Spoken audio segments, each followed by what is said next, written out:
Ugh. Stupid.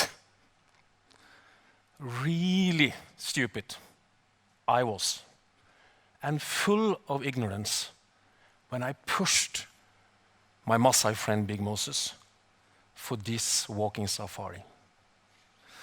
Not an ordinary walk, but one with the intention of finding the lion. On foot, with only one spear, this spear, Big Moses' spear. I was full of testosterone, high on myself, how brave I am. It is just sunrise, a beautiful morning, clear sky, moist in the grass, stunning. We are approaching this bush. Suddenly, just 40 meters before it, he stops.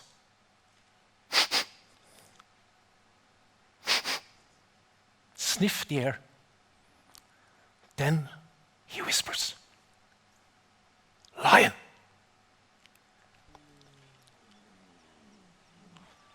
Don't move.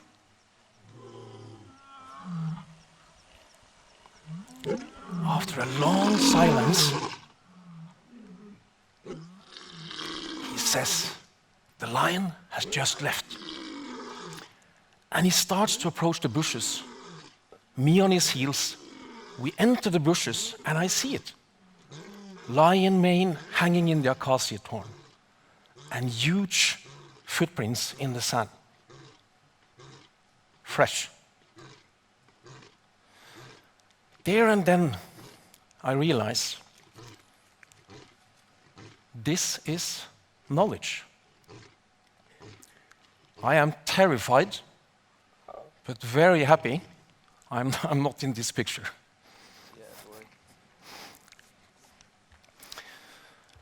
I don't think I ended up in East Africa by coincidence. I was looking for it. One night, some 20 years ago, I find myself resting around a fireplace in the Masai Mara, Kenya's world-famous animal area. Suddenly he stood there. Ole Taik, their chief. I will always remember his body posture. Tall, erect, proud, with stern but friendly eyes. We talked through the night, and I heard his same old story about a resourceful culture trapped in poverty with their environment being destroyed. When the African sun rose, we were brothers in arms, brothers in spears, partners within responsible tourism. I was his investor. Basecamp Explorer was born with one main goal: to save the wildlife of the Masai Mara by partnering with his people. And the old man became my most important mentor. I met a lot of skepticism. And truly, at times, it has been a very bumpy road. We chose a difficult model of operation by recruiting only local Maasai youth and train them from scratch ourselves. And when you choose such a model, you are in for surprises. But that is part of fun, isn't it? To overcome these difficult cultural differences, I think you need two main approaches. Only promise what you can deliver, and then deliver that. And secondly, make sure you share the burdens, but also the benefits.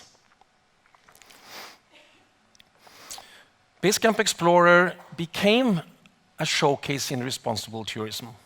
But showcases tends to be small pieces without profound and lasting impact. So we realized this is not get us to where we want to be. We need to scale rapidly. This spear reminds me of local knowledge. But is this knowledge really relevant any longer? If we are to keep our common forefathers, the large mammals, I think the answer is yes. But Africa is losing them because we humans give them no space. Africa has lost some 95% of its iconic mammals like elephant, rhinos, lions, and cheetah just over the last few generations. And the little that's left depends on isolated land areas, like islands, without the necessary corridors for the animals to move. One such land area is unmatched. The Masai Mara of Kenya combined with Serengeti in Tanzania. This land island holds some 40% of what's left of large mammals in Africa on 1/1000th of its land area. And this is also the last stronghold of the Maasai tribe. But stakeholders compete for this area, fighting with the wildlife for it. For example, for agriculture, village settlements, and also pure investment speculations. I hope you don't think you are supposed to understand this photo. Most of us don't, but it holds a key message. It shows what easily happens if a continuous land area is subdivided into individual plots. If these plots are fenced, no more wildlife.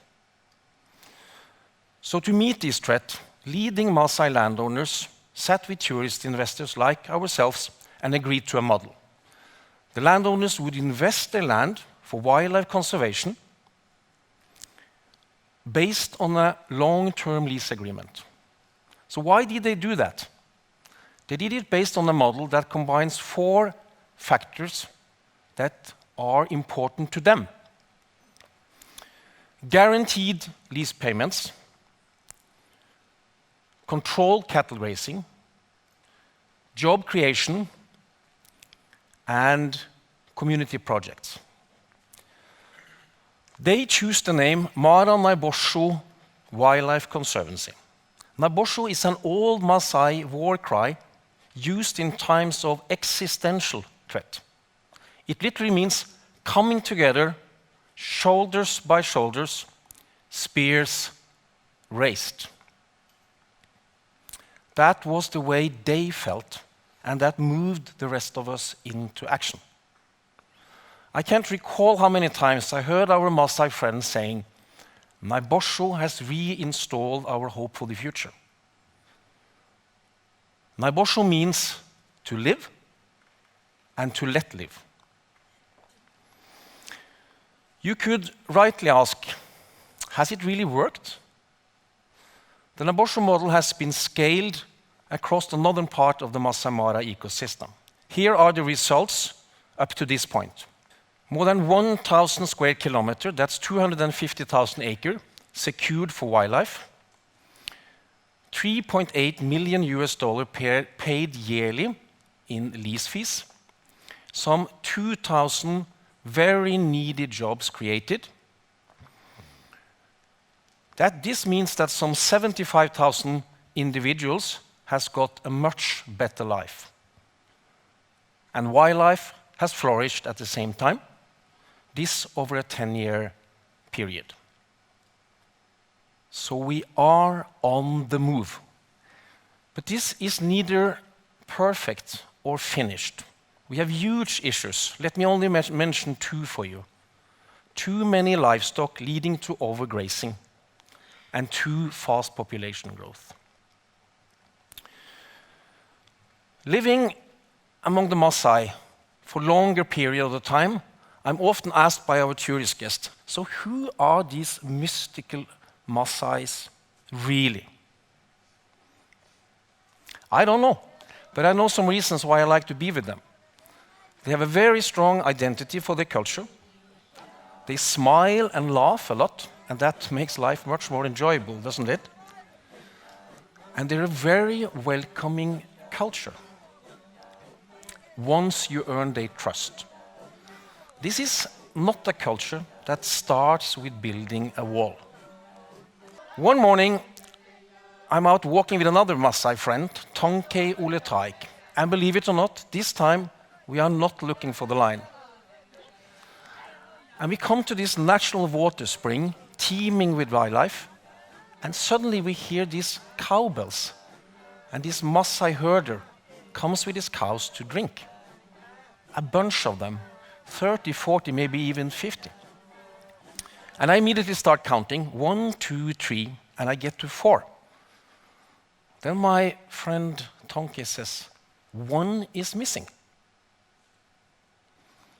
That was quick counting. No, he says, I'm not counting. I know these herders' cows, so I'm just looking at the moving patterns. And 1 is missing. So we spend the rest of that walk discussing the differences between our cultures, how we fragment and count to understand reality, and they are looking at the moving patterns. I realize I learn from them, and I get to use my background in business and finance. In this partnership, both parties receives the gift of purpose. I think we need to relearn to live together. But why live with wildlife and even predators when they kill your livestock and even you? This is, to me, the big identity question. It defines who we are. If we cannot accept that other life forms also has the right to space and resources, it will diminish us as human beings. It's about how we see us in the web of life, as an integrated part of it or separated from it, only with the might to exploit. This is Agnes. She's rather short for a Maasai, but she's not small. On the contrary, she's one of very, very few full-fledged Maasai lady guides. And until June this year, she had never been out of the savannah. So we asked her, Agnes, would you like to see the Arctic? She had no doubt. So she came with us to Spitsbergen, about as close to the North Pole as you can get. And she managed all of it. Even boat trips in small open boats on the enormous Arctic Ocean, with high waves, whales around her, and the polar bears close by. So who is the most important character if we are to preserve ecosystems like the Masai Mara? I would bet on the woman. It is today a great blessing to be Agnes' mentor, just as Ole Teik was for me. I believe we all will become much poorer if we continue to destroy our natural paradises. Let's rather get together, lift our spears, our resources, shout, Naboisho! And save these wonders for wildlife, for all of us, and for the future generations. Thank you.